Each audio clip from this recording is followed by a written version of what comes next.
जनाब, तो देखिए आपने रिपोर्ट में किस तरह की थी रंगारंग तकरीब, और कुछ जान लेते हैं। Kamal, coming back to you first, ये बताएं कि फैंस ने कैसे रिसीव किया है तकरीब को?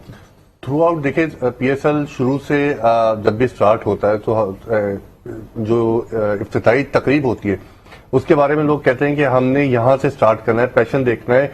म्यूजिक पे पहले बात करते हैं कि म्यूजिक कैसा आ रहा है, कौन इसको लॉन्च करेगा, किस तरीके से म्यूजिक एक तराना बनेगा थ्रू आउट फेस्टिवल, क्योंकि फेस्टिवल की तरह लिया जाता है पीएसएल को।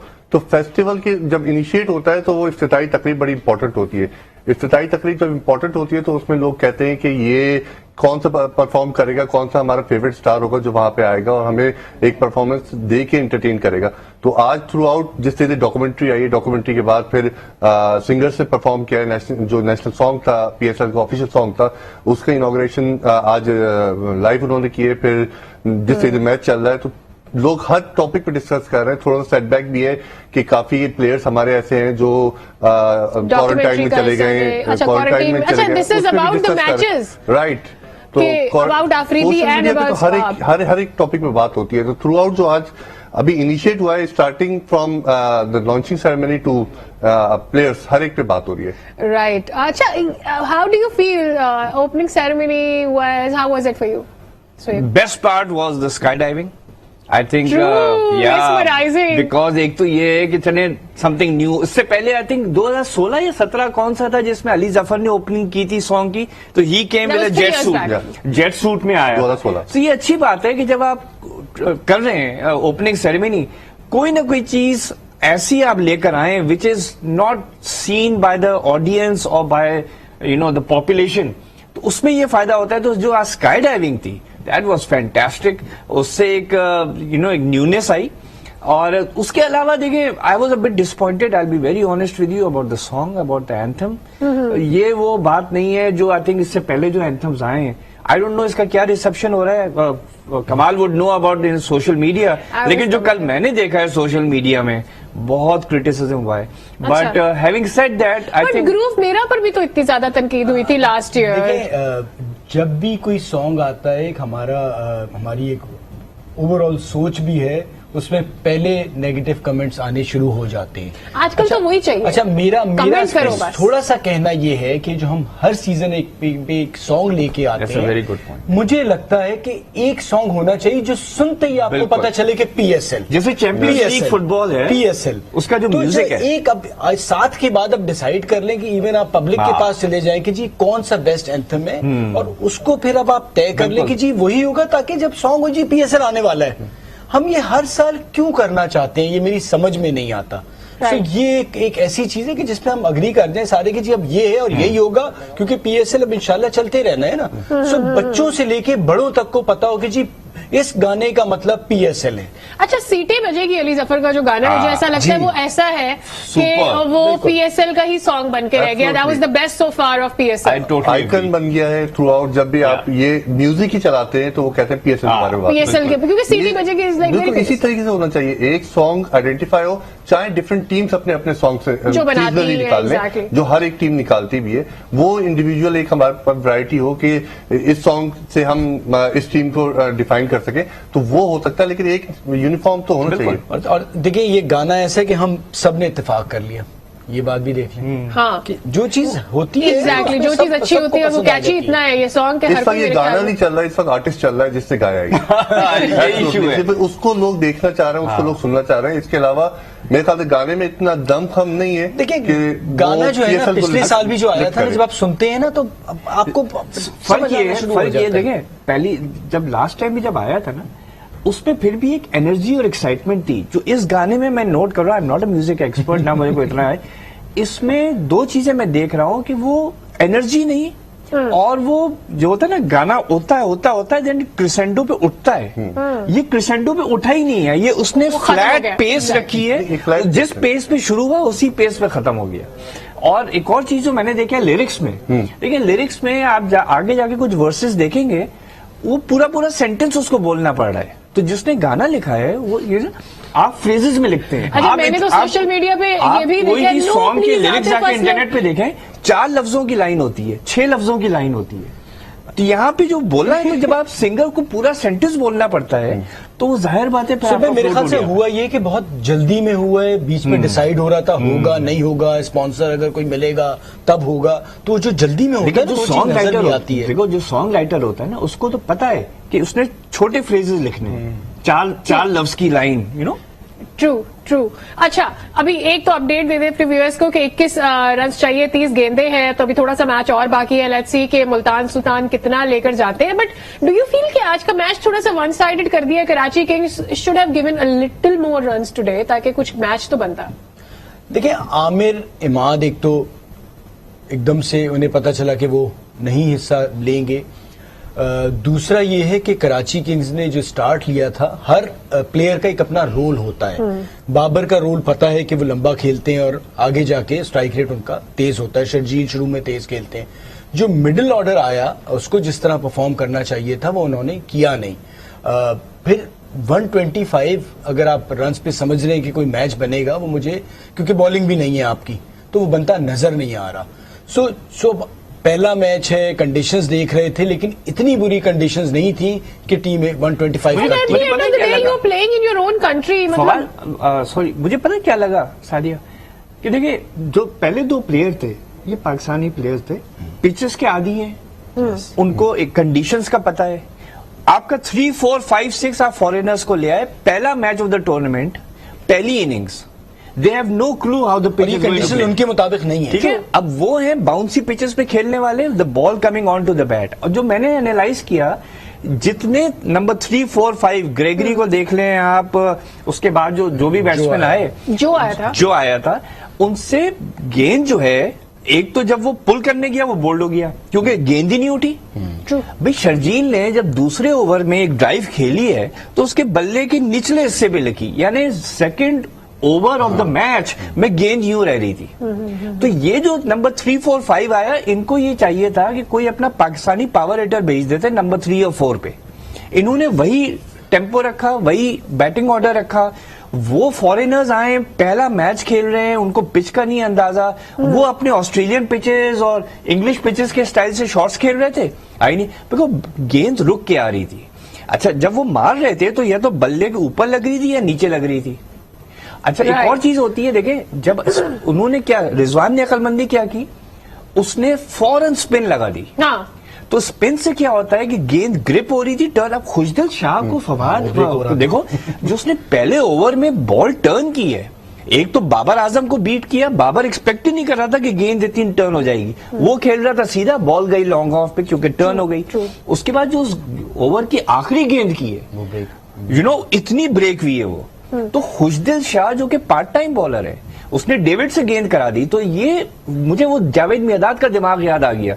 1980 में ऑस्ट्रेलिया आई थी यहाँ खेलने, उसने स्पिनर से पकड़ा था, ऐसे ऐसे लोगों से, माजिद खान से बॉलिंग करा दी थी। This is one of the things. आपको नहीं लगता है कि रिजवान ने भी सोचा सारे बॉलर लगा दो?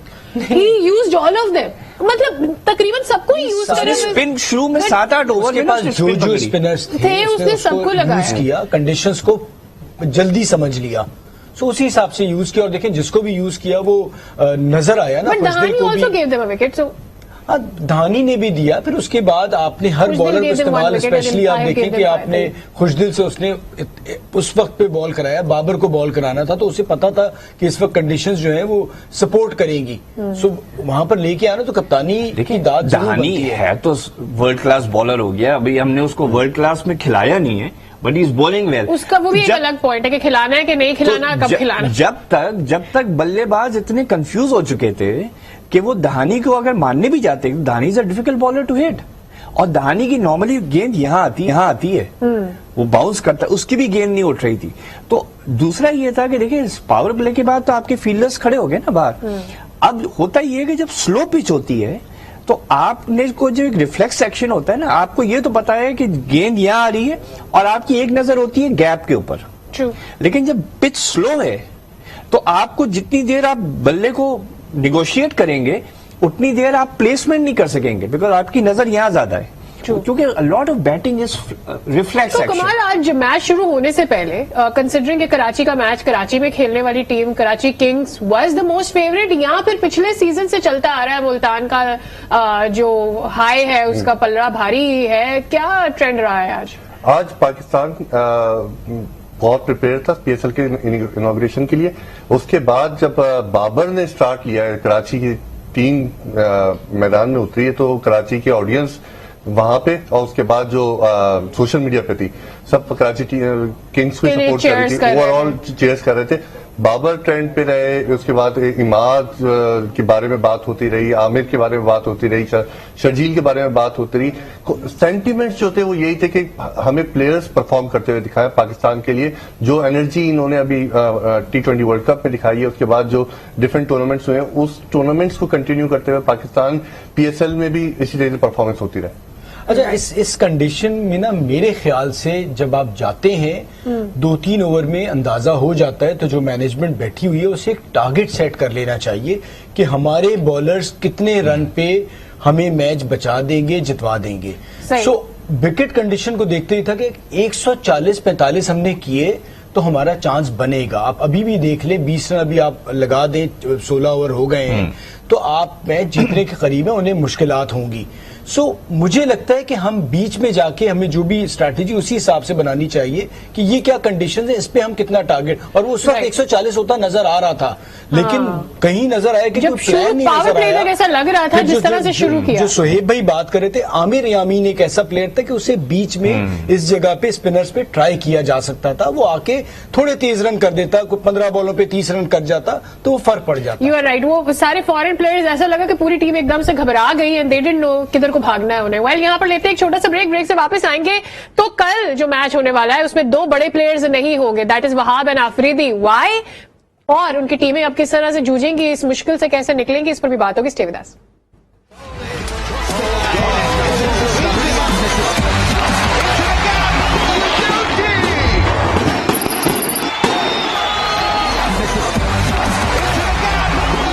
Welcome back again. तो बात हो जाए आज के मैच की, जो कि जीत लिया है मुल्तान ने। पलड़ा पहले से ही भारी था, पिछले सीजन की सारी ताकत कैरी करके आगे आ रहे थे। कराची की बॉलिंग के ऊपर पहले ही डाउट से, और उसके बाद हमने देखा कि उनके कोई भी फॉरेन प्लेयर चले नहीं, तो 7 विकेटों से मुल्तान की टीम जीतने में कामयाब हो गई। स्कोर रहा कुछ ऐसे कि पहले बैटिंग की कराची किंग्स ने दावत दी थी मुल्तान ने बैटिंग करने की, और शर्जील ने अच्छे रन बनाए, बाबर आजम ने अच्छा स्टार्ट दिया, लेकिन उसके बाद क्या हुआ? उसके बाद विकेटें गिरती चली गई और इमरान ताहिर ने ले ली 3 विकेटें। और अगर हम बात कर लेते हैं मुल्तान की बैटिंग की, तो रिजवान ने बड़े जबरदस्त स्कोर किया, एक दफा फिर से नॉट आउट रहे हैं, 50 बनाने में कामयाब हुए हैं। उनका साथ दिया है सुहेब मकसूद ने, जिन्होंने 30 रन बनाए। और यहां से अगर हम बॉलिंग पर आ जाते हैं, तो बॉलिंग में सिर्फ 2 विकेटें लेने में कामयाब हुए हैं उमैद, और 2 विकेट लेने में कामयाब हुए हैं मोहम्मद नबी, और 1 विकेट हासिल की है मोहम्मद इलियास ने। तो ये रही है सिचुएशन आज के मैच की। Okay, coming to the match quickly, Suhaib, जो हम पहले बात कर रहे थे कि बैटिंग में बड़ी गलतियां की, डू यू थिंक कितना मार्जिन था आज कराची किंग के पास, जितना छोटा सा स्कोर दिया था उसके बाद कि वो फाइट कर सकते? पिच दोनों के लिए बराबर थी। जो कराची किंग्स की डिसएडवांटेज थी, जो मुल्तान सुल्तान की नहीं थी, कि आपके 3 टॉप बॉलर्स मिसिंग थे, Chris Jordan, Amir and Imad. ठीक है, जैसे आमिर ने इतना आउटस्टैंडिंग परफॉर्म नहीं किया था लास्ट पीएसएल, लेकिन फिर भी he is important in a low scoring match. दूसरा जो मैं देख रहा था, आई वाजंट एक्सपेक्टिंग इट, इन्होंने पहले 4 बॉलर्स सारे पेसर्स कराए, जबकि खेल ही स्पिनर का था।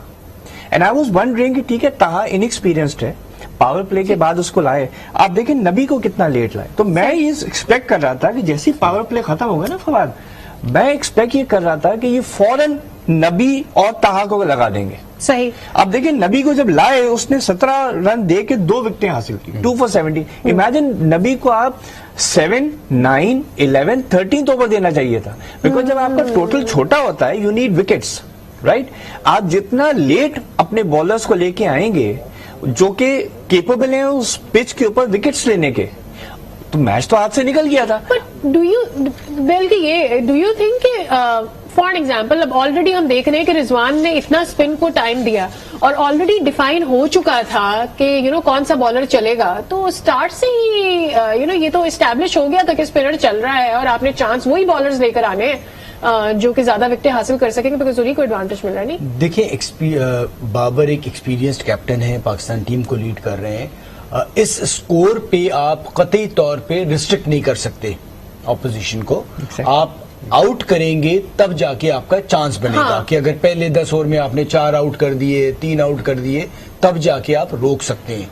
सो ठीक है, आप 2-2 ओवर तो फास्ट बॉलर से करा सकते हैं। मैं तो सर्कल के अंदर चाहता हूं कि आप नबी को आप चांस लेने जाते हैं ना आउट करने के लिए। मैच तो आप ये सोच लेना चाहिए था कि 125 पे आप रोक नहीं सकते। सो वो चीज नजर नहीं आई। जो बाद में भी हुआ कि ठीक है, थोड़े से रन थे कि 15-20 रन थे जो 4 ओवर में रह गए। 20 रन शायद ज्यादा होते तो मैच अलग हो जाता। सो वो एक था कि कप्तानी में कि थोड़ा सा और करीब लाया जा सकता था मैच को। नजर तो यही आ रहा था कि 125 पे आप जीतेंगे नहीं, बट तो वो कोशिश थोड़ी सी कम नजर आई। अच्छा, मुझे ये बताएं कमाल के एक तरफ रिजवान है, एक तरफ बाबर है। एक सोशल मीडिया में जंग सी है, लोग अक्सर बात करते हैं रिजवान को कप्तान बनाए, रिजवान रेडी है, जरा ज्यादा बड़े दिल का है, इस तरह की बातें होती है, सही है। और फिर एक फैन फॉलोइंग है जो कि बाबर आजम को आइडल मानते हैं, and I have seen people praising Babar Azam on social media. So do you feel कि कहीं ना कहीं ये फाइट इनसाइड चले, आपस में दोनों के भले ना हो, they respect each other, but do you feel ये फाइट रहती है कि Rizwan has been doing much? Because मुझे ऐसा लगता है कि कुछ लोग ऐसे भी हैं जिन्होंने वर्ल्ड कप जो अभी हुआ है उसमें दे थिंक के Rizwan has a bigger heart, and true जो स्टार था वो रिजवान था वर्ल्ड कप का। सो यू फील कि सोशल मीडिया पे भी ये रहता है? देखिए, सोशल मीडिया पे एक होता है फैन और एक होता है ट्रॉल। फैन जो होता है वो आपको सपोर्ट करता है, नंबर 1 नंबर 2 दोनों हैं, बाबर और रिजवान दोनों नंबर 1 और नंबर 2 पे चल रहा है। दोनों को सपोर्ट करते हैं, दोनों बहुत हम्बली खेलते हैं, मतलब हर एक को सपोर्ट करते हैं। कोई बाबर के सामने कोई प्लेयर आए तो उसके साथ अच्छी पार्टनरशिप करते हैं। सिमिलर विद रिजवान भी इसी तरह से परफॉर्म करते हैं। ट्रॉल जो होता है वो ट्रॉल ये कोशिश करता है कि अपने फेवरेट प्लेयर को मोस्ट डिफेंसिव पोजीशन पे लेके आए कि वो कैप्टन बन जाए, जो उनकी चाहत है, जिस तरीके से वो चाह रहे हैं, जो ट्रॉल की चाहत है, वो चाहते हैं कि बाबर को आ जाए, बाबर एज अ कैप्टन चले, रिजवान एज अ कैप्टन चले। बट नोबडी विंस, बिकॉज अच्छा। इसमें तो नंबर 1 नंबर 2 की जंग चल रही है ना। जंग क्या है, दोनों आपस में ही शेयर कर रहे हैं। जब भी क्रिकेट होती है मैंने देखा hashtag Babar Azam, hashtag Rizwan is always there. अभी भी रिजवान, सॉरी यस। मैं सिर्फ ये कहूंगा, हमारी क्रिकेट जो है ना, सोशल मीडिया तो अब आया है कुछ सालों पहले, इस क्रिकेट को तबाही इस जंग ने किया जो वाइस कैप्टन कैप्टन बनने की जंग रही माजी में। एक कप्तान बनता नहीं था तो एक ग्रुप मीडिया में कहीं खबर लग के वो शुरू कर जाते थे, तो वो डिवाइड एक आ जाता था। और ये टीम गेम है, हमें ये सीखना पड़ेगा, एक्सेप्ट करना पड़ेगा। ये जो हमारा असल में पूरा एक कौम का प्रॉब्लम है ना, कैप्टन कौन है, टॉप पे कौन है, ये एक टीम गेम है। हर किसी का अपना रोल है। इंडिया में लंबे अरसे नहीं, बट लंबे अरसे के लिए कप्तान रहे हैं। हमारे यहाँ कप्तान 2 सीजन चलता नहीं है, हम एक नए कप्तान को बनाना शुरू कर देते हैं। इंडिया में जो ये प्रॉब्लम थी ना, वो 90s में थी। कभी अजहर, कभी कपिल, फिर उसके बाद अजहरुद्दीन को दोबारा कप्तान बना, फिर कभी तेंदुलकर आ गया, कभी गंगुली आ गया। अभी भी रोहित के ऊपर और विराट के ऊपर बड़ा चलता है। 7 years, you see, it's after 7 years. For 7 years, Kohli was a man to look. Would you give Misbah credit? लोग कहते हैं रिजवान को ऊपर लेकर आया है। नहीं, ये बात सही है। I am no great fan of Misbah when it comes to coaching, but as a batsman and as a captain उसने बड़ी अच्छी पोजीशंस एक्सप्लॉइट की। सईद अजमल को मिसबा लेकर आया था, ठीक है। ऑल्दो 2009 में आ गया था सईद अजमल, लेकिन जिस तरीके से मिसबा ने उसको हैंडल किया है, ठीक है, तो मिसबा को बहुत क्रेडिट जाता है कुछ प्लेयर्स के बारे में।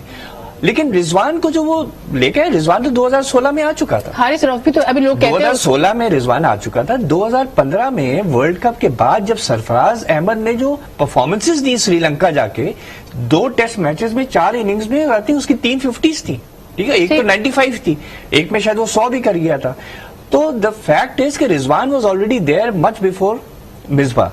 लेकिन all I am saying is कि सरफराज जब जरा सा लो हुआ, वहां पे रिजवान को आगे लाना और रिजवान को ओपन करवाना, रिजवान को ओपन कराने का decision at the international level ये था। वरना जो मैंने रिजवान से एक दफा सुना था, if I am wrong correct मी, उसने शायद बासित का जिक्र किया था, because Basit Ali SNGPL team का कोच था। तो बासित ने रिजवान से कहा था तुम ओपन करो in white ball cricket, T20 में। उसके बाद मिसबा ने वहां से क्यों लिया, बिकॉज मिसबा भी SNGFL में रह चुका था, और जब मिसबा कोच बना तो उसने रिजवान से ओपन करवाया, and that turn around everything. Right, अच्छा अभी हमें ब्रेक पर जाना है। ब्रेक पर जाने से पहले क्विकली बताएं कि आप तीनों का मैन ऑफ द मैच कौन है? इज इट रिजवान और ताहिर? इमरान ताहिर।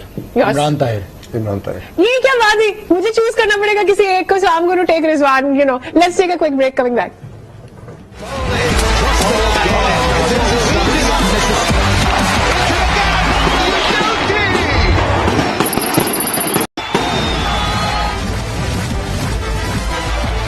Welcome back. बात हो रही है मैच की। आज पहला मैच था PSL 7 का, जो कि मुल्तान ने जीत लिया है और 7 विकेटों से ये मैच अपने नाम कर लिया है। कल के मैच के बारे में भी थोड़ी सी बात करेंगे, लेकिन चूंकि चर्चे में है आज की ceremony, so I am going to come back one more time. Sharmeen Obaid Chinoy, already she has likeness and not a lot of people like her, दोनों तरह की चीजें हैं। एक ट्रेंड चला सोशल मीडिया के ऊपर जब डॉक्यूमेंट्री चली भी नहीं थी, which was I guess most of the people were genuinely trolling her. कितना जस्टिफाइड था? What do you feel about it? देखिए, सोशल मीडिया पे शर्मीन उबैद चिनॉय को जो जाना जाता है वो नेगेटिव इमेज पाकिस्तान का प्रमोट करने वाले की हैसियत से जाना जाता है, कि जिससे एक वो इमेज जो एक नंबर पॉपुलेशन का नंबर भी नहीं, फिगर भी नहीं रखता था, उसको हाईलाइट करके पाकिस्तान का इमेज अच्छा।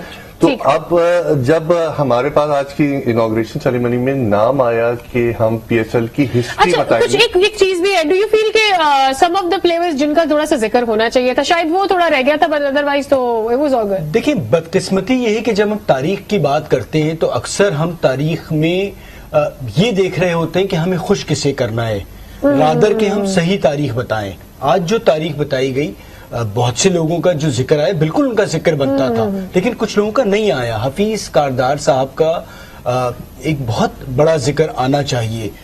2009 का वर्ल्ड कप यूनुस खान ने जितवाया था, आपने उसे उस तरह से हाईलाइट नहीं किया। एक तरफ तो हम एक वर्ल्ड कप को इतना चढ़ा रहे हैं, T20 क्रिकेट हो रही है, तो उस पर भी बात होनी अच्छा, चाहिए। मुझे ऐसा लगता है कि थोड़ा सा ना PSL का जिक्र भी ज्यादा होना चाहिए। Would have been more fun because 7 seasons हो गए हैं, ऊपर नीचे होती रही हैं चीजें। मेरे ख्याल में लीग के अंदर इसका जिक्र भी होता तो बड़ा अच्छा बात भी होता। हो रही थी, ये तो documentary should have been on PSL।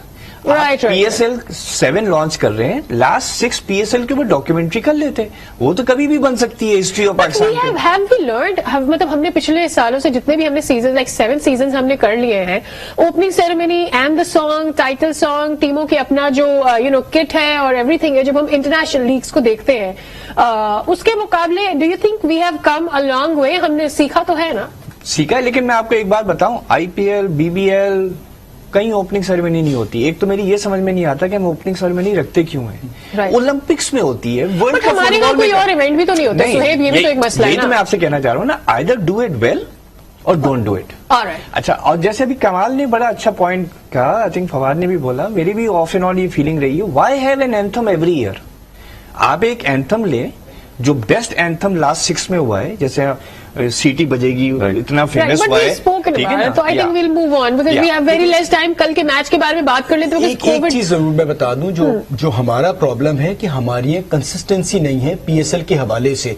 जो बोर्ड आता है उसके हिसाब से एक नई प्लानिंग स्ट्रेटेजी, PSL की एक अलग टीम होनी चाहिए जो सिर्फ PSL को देखे। राइट, उसके अंदर वो चेंजेस ताकि उनका एक माइंड फ्रेम, टीम एक ही कंसिस्टेंसी चले। ये ना हो कि अब नया चेयरमैन आ गया तो फिर नई स्ट्रेटेजी और नई प्लानिंग और डिफरेंट सोच आ गई, वो जरूरी है। अच्छा, अब कल के मैच के बारे में बात कर लेते हैं। सबसे पहले तो किट नहीं आ गई है क्वेटा की, if you know about it, और किट को कैसे रिसीव कर रहे हैं लोग? क्वेटा ग्लैडिएटर की नई किट को कुछ डिफरेंट है थोड़ी सी। क्वेटा ग्लैडिएटर, पेशावर ज़ल्मी, ये 2 ऐसी टीम्स हैं जो कुछ ना कुछ नया करते हैं हर सीजन में। ट्रेंड सेटर्स हैं।